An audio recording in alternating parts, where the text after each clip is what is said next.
Hello, praise the Lord. Good evening. मैं आप सभी का स्वागत करता हूँ आज की रात की प्रार्थना में, और प्रार्थना करता हूँ पिता परमेश्वर से कि आज भी आप परमेश्वर के और करीब जाएंगे, और जब हम प्रार्थना करेंगे तो परमेश्वर आपके सारे बंधनों से आपको मुक्ति देगा। आज हमारा विषय है परमेश्वर की करुणा अनमोल है। हाँ, सच में हमारे प्रभु यीशु मसीह की करुणा अनमोल है, उसका कोई भी मोल नहीं है। अगर प्रभु यीशु मसीह हम पे करुणा नहीं करता तो कोई मतलब नहीं रहता हमारा। उसने करुणा की, उसने तरस किया, उसने दया की, इसीलिए हम उसकी आशीषों को आनंद से अपने जीवन में ले पा रहे हैं। अगर उसकी करुणा दया नहीं रहती तो शायद जो हम आज की जो स्थिति है वैसा नहीं रह पाते। Praise the Lord. तो आज हम परमेश्वर की करुणा, दया और तरस के बारे में सीखेंगे, जिसको इंग्लिश में बोला जाता है कंपैशन।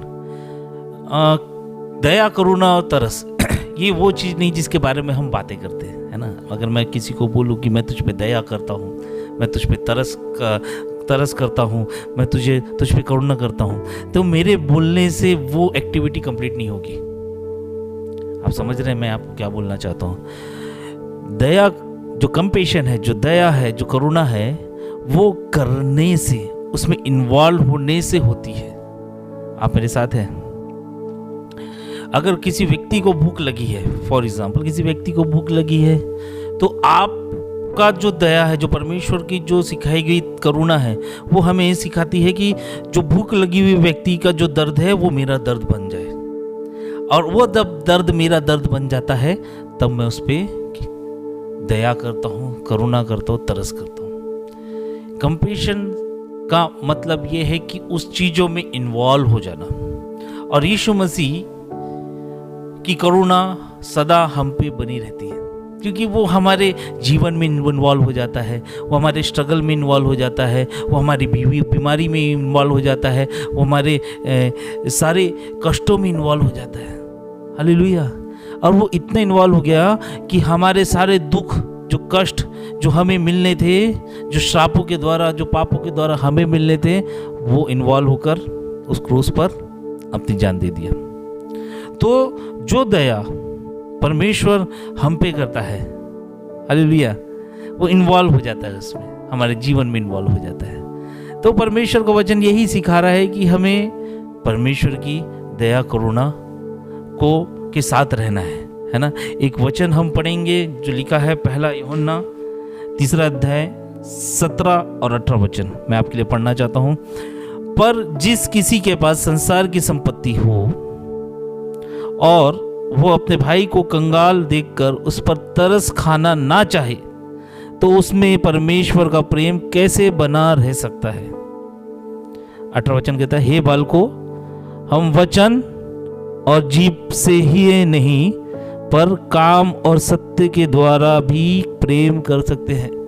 हालेलुया। कितना महत्वपूर्ण वचन हमें परमेश्वर बता रहा है। परमेश्वर का वचन, जैसे मैंने आपको कुछ देर पहले बताया कि अगर किसी भाई के पास पैसा है मगर दूसरे भाई के पास कंगाल है, अगर उसको तरस ना खा रहा हो तो कोई मतलब नहीं उसके प्रेम करने का।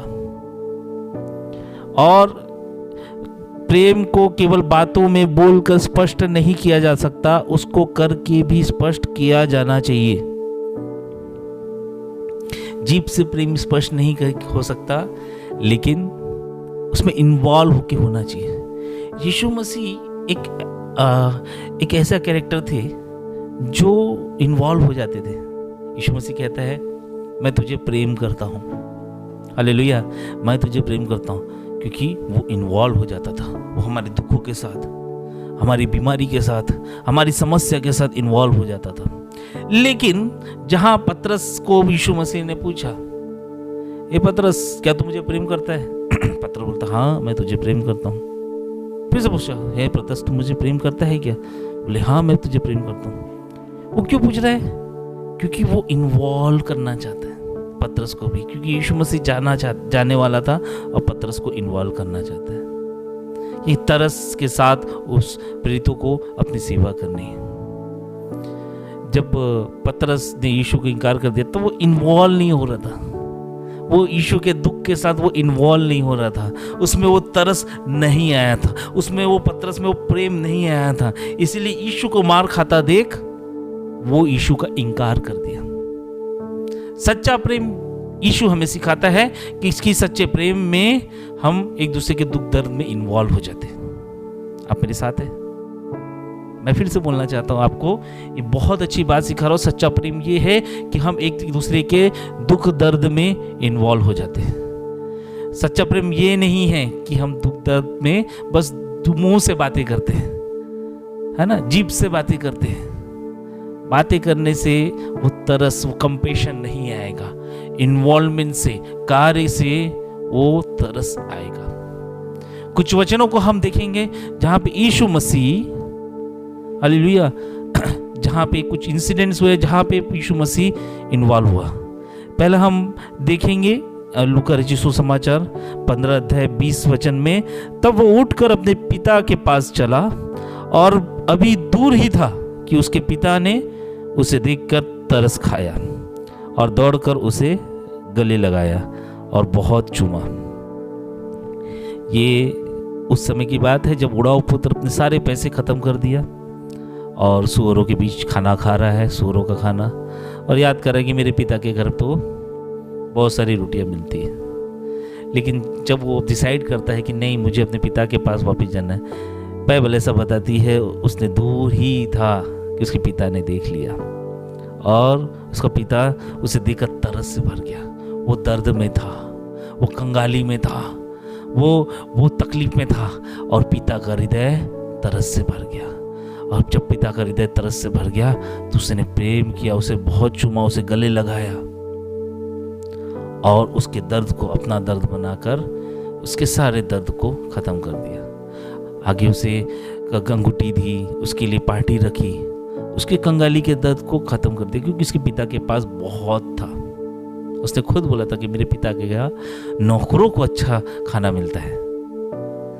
तो पिता जो उड़ाऊ पुत्र का था उसके अंदर तरस था, उसके अंदर कंपेशन था, उसके में उस अपने बेटे के दुख में इन्वॉल्व होने का वो जज्बा था। वैसे ही हमारा स्वर्गीय पिता हमके पास कंपेशन है, तरस है, दया है, करुणा है। वो हमारे दर्द के साथ इन्वॉल्व होना चाहता है, वो हमारे दर्द के साथ मिलना जुलना चाहता है और हम को ये करना है कि हमको पिता के पास जाना है। वो दया से भरा परमेश्वर है, वो करुणा से भरा परमेश्वर है। वो जानता था कि क्रूस पे एक दिन हम लटकाए जाएंगे, लेकिन उसकी दया ऐसी हम पे प्रकट हुई कि वो हमारे बदले उस क्रूस पे चढ़ाया गया। वो ना पापी होते हुए भी पाप बन गया ताकि उसकी तरस, उसकी दया, उसका कंपेशन से हम नया जीवन पा सके। एक और वचन पढ़ेंगे, मत्ती रचित सुसमाचार 14 का 14 अध्याय का 14 वचन। जब यीशु नाव से उतरा तो उसने बड़ी भीड़ देखी, उसे उन पर तरस आया और उनके बीमारों को चंगा किया। वहाँ बहुत भीड़ थी, यीशु को फिर से तरस आया बीमारों को देखकर। हालेलुया, यीशु को दया आई उन बीमारों को देखकर, क्योंकि वो यीशु का इंतज़ार कर रहे थे।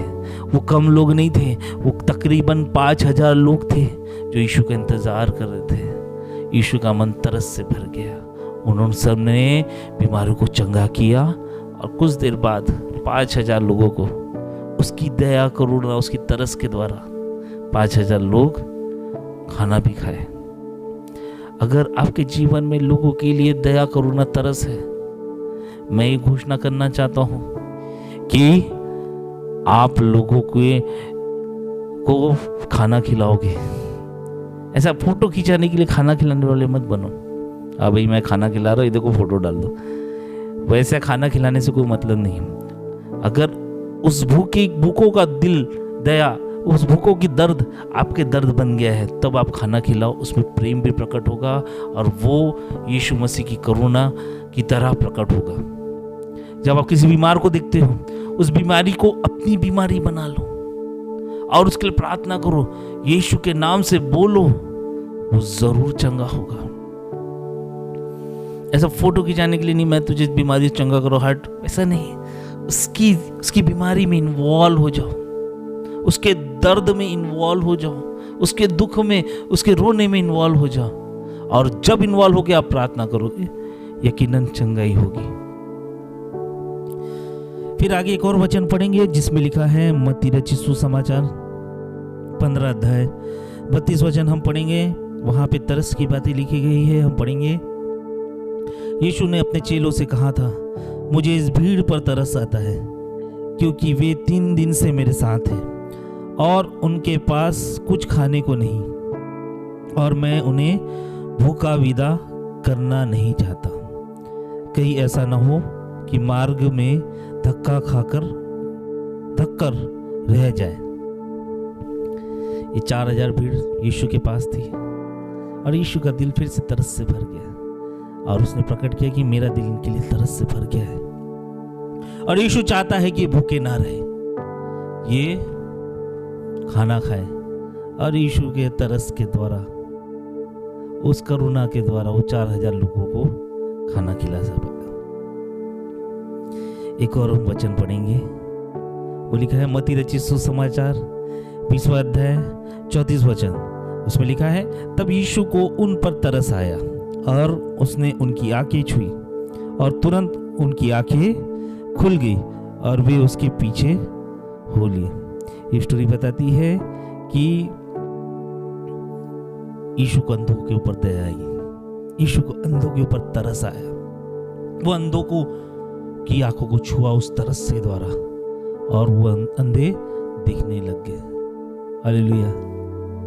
एक और वचन लिखा है मरकुस रचित सुसमाचार 1 अध्याय 40 से 41 हम पढ़ेंगे। कोढ़ी मनुष्य उसके पास आया और घुटने के बल बैठकर उसे विनती करने लगा, यदि आप चाहे तो मुझे शुद्ध कर सकते हैं। यीशु ने दया से भरकर अपने हाथ उस व्यक्ति पर को छूकर कहा, मैं चाहता हूँ तो शुद्ध हो जा। परंतु उसके कोढ़ जाता रहा और वे अच्छा हो गया। एक व्यक्ति आया जिसको कोढ़ था और वो यीशु के सामने विनती करने लग गया, घुटनों में बल बैठ के। विनती नहीं, वो आराधना कर रहा है, वो स्तुति कर रहा है, वो वर्शिप कर रहा है यीशु मसीह की। और क्या कह रहा है, अगर तू चाहे स्वामी तो मुझे तो शुद्ध कर दे। और यीशु ने उसे छुआ।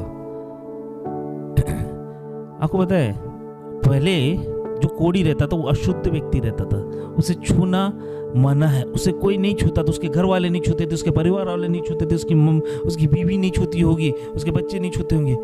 लेकिन यीशु का दिल तरस से भर गया और उसका दुख, एक कोढ़ का दुख, वो उसने अपना दुख बना लिया और उसे वो छुआ और जैसे उसने छुआ वो शुद्ध हो गया। प्रियो, मैं इस वचन से एक ही चीज सीख रहा हूं, अगर सामने वाले के दुख को मैं अपना दुख नहीं बनाऊंगा तब तक चंगाई नहीं होगी, तब तक परमेश्वर की तरस की सामत काम नहीं करेगा। अगर सामने वाले की बीमारी को अपनी बीमारी नहीं बनाऊंगा तब तक चंगाई नहीं होगी। सामने वाले के दर्द को अपना दर्द नहीं बनाऊंगा तब तक रिहाई नहीं होगी। मुझे तरस के साथ परमेश्वर की लोगों की सेवा करनी है। इसलिए प्रेरितों के काम 10:38 में पौलुस बोलता है कि कई लोग यीशु मसीह के जो अंदर जो पवित्र आत्मा की थी उसी के सामर्थ से वो लोगों को चंगा करता था। वही पवित्र आत्मा हम में, आप में है, वही पवित्र आत्मा हम सभी में है और वही पवित्र आत्मा जो परमेश्वर की आत्मा है वो कह रही कि लोगों के ऊपर तरस खाओ और तरस से उनकी सेवा करो, है ना, तरस से उनकी सेवा करो। एक अच्छी सामरी की तरह, एक अच्छी सामरी व्यक्ति की तरह उस लोगों की सेवा करनी है। एक व्यक्ति था, बाइबल ऐसा बताती है, जो मार्ग पर घायल पड़ा था। शास्त्री आया, उसे देखा, छोड़ दिया, लेकिन एक सामरी व्यक्ति ने उस पर तरस खाया, उसे अपने घर लेके गया और उसे उसका इलाज किया और वो चंगा हो गया। हालेलुया। उस व्यक्ति को आज तक भला सामरी के रूप में जाना जाता है। भला व्यक्ति वो है यीशु के नजरों में जो तरस खाता है, जिसके अंदर करुणा है। अगर हम में, आप में पवित्र आत्मा है तो हम में करुणा रहनी चाहिए दूसरों के लिए। कहाँ चली गई पता नहीं हमारी करुणा। हम कुछ दूसरों को खाना भी खिला रहे हैं तो फोटो खिंचा के खाना खिला रहे हैं। हम दूसरों को प्रेयर भी कर रहे हैं तो वीडियो रिकॉर्ड कर करके प्रेयर कर रहे हैं, लेकिन तरस से, उस दया से प्रार्थना नहीं कर रहे। मैंने एक पास्टर के बारे वीडियो देख रहा था। उस वीडियो में मैंने देखा वो पास्टर रॉब नाम था उनका। वो पास्टर रॉब के पास एक व्यक्ति आया जो ठीक से चल नहीं पाता था, लेकिन वो रोते रोते उसके दुख को अपना दुख बना लिया। और जब उसने प्रार्थना किया और जैसे ही पास्टर अपने स्टेज पे वापस जा रहा था, अब यकीन नहीं करोगे वो व्यक्ति जो ठीक से चल के नहीं आ रहा था वो नाचने लग गया। 10 या 15 सेकंड बाद वो नाचने लग गया। ये क्यों हुआ? क्योंकि उसने जो तरस की जो सामर्थ्य थी उसको वो यूज किया। हालेलुया। आज कई लोग बीमार हैं, आज कई लोग बंधन में हैं, आज कई लोग समस्या में हैं। आपके अंदर वो पवित्र आत्मा है, आप वो छुड़ाने वाले हो, आप वो डिलीवरेंस करने वाले हो, आप वो बीमारों को चंगा करने वाले हो, क्योंकि यीशु ने आपको अधिकार दिया है। और वो अधिकार का इस्तेमाल के लिए आपको उसके दुख में सम्मिलित होना है, आपको वो करुणा आपके जीवन में डालनी है, वो कंपैशन अपने जीवन में डालना है। और यकीनन आप वो जब डालोगे तो वैसे काम होंगे, है ना। खेत पक गई है, काटने वाले नहीं है। खेत बहुत है, काटने वाले भी है, मगर वो दया, वो करुणा, वो तरस करने वाले नहीं, है ना।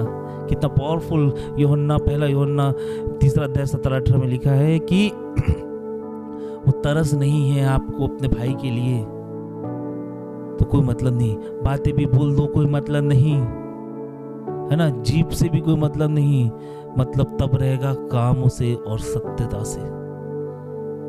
आज इस वचन के द्वारा हमने सीखा और मैंने भी सीखा कि आज हमको दूसरे के जब मदद करें, जब चर्च में कोई लोग आए तो हमको उसके साथ दुख में इन्वॉल्व होना है, उसके गम में इन्वॉल्व होना है, उसकी बीमारी में इन्वॉल्व होना है।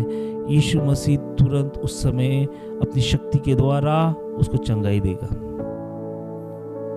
आइए हम प्रभु का धन्यवाद करें उसकी तरस और करुणा के लिए। आइए हम प्रार्थना करें। महान सामर्थी परमेश्वर, हम मसीह यीशु के नाम से तेरे चरणों के पास आते हैं और तुझे धन्यवाद करते हैं इस वचनों के लिए पिता परमेश्वर। इस रात के लिए धन्यवाद करते हैं पिता परमेश्वर। इस रात में जब हमने सीखा तेरी दया करुणा, तेरी तरस को, तेरे कंपैशन को, कि कैसा तू अपना दूसरे के दुख को अपना दुख बना लेता था। प्रभु हमें भी दूसरे के दुख को अपना दुख बनाने वाला बना पिता परमेश्वर, क्योंकि जो पवित्र आत्मा तुझ में थी वही पवित्र आत्मा आज हम में निवास करती है। हमें शैतान ने कठोर कर दिया है, हमारे भीतर की दया करुणा और तरस को उसने ख़त्म कर दिया है, वो कंपैशंस को उसने ख़त्म कर दिया है, वो दूसरों के लिए काम करने वाली स्पिरिट को उसने ख़त्म कर दिया है पिता परमेश्वर। लेकिन मैं प्रार्थना करता हूँ पिता परमेश्वर, जो लोग इस प्रार्थना को सुन रहे हैं पिता परमेश्वर, वो लोग तेरी दया करुणा और तरस से भर जाए पिता परमेश्वर। वो अपने पड़ोसी से इसे दया करे, वो अपने लोगों के लिए दया करे, अपने परिवार के लिए दया करे, अपनी पत्नी के लिए दया करे, अपने बच्चों के लिए दया करे, अपने पति के लिए दया करे, और उस तरस के वो प्रार्थना करने वाले बने पिता परमेश्वर। दया तब चालू होगी जब हम दूसरों के लिए प्रार्थना करेंगे, करुणा तब चालू होगी जब हम दूसरों के लिए प्रार्थना करेंगे। Compassion start when we pray for other. पिता, आज तूने सिखाया कि पिता परमेश्वर कैसी तेरी तरस से हम दूसरों की मदद कर सकते हैं, तेरी तरस की सामर्थ्य से हम दूसरों के जीवन में चंगाई को ला सकते हैं। कैसे तूने कई हजारों लोगों को खाना खिलाया पिता परमेश्वर, कई लोगों को तूने चंगा किया पिता परमेश्वर। कैसे वो उड़ाऊ पुत्र का पिता उसने बेचे पे तरस खाया पिता परमेश्वर। ऐसी तरस की आत्मा से हमें तू भर पिता परमेश्वर। हम अपने पति के लिए प्रार्थना करें, हम अपनी पत्नी के लिए प्रार्थना करें, हम अपने बच्चों के लिए प्रार्थना करें, हम अपने परिवार वालों के लिए तरस से प्रार्थना करें, अपने पड़ोसी के लिए तरस से प्रार्थना करें। ऐसा तू हमें बना पिता परमेश्वर। धन्यवाद करते हैं तूने हमारी प्रार्थना को सुना। यीशु के नाम से दुआ मांगते हैं, सुने और ग्रहण करें। आमीन।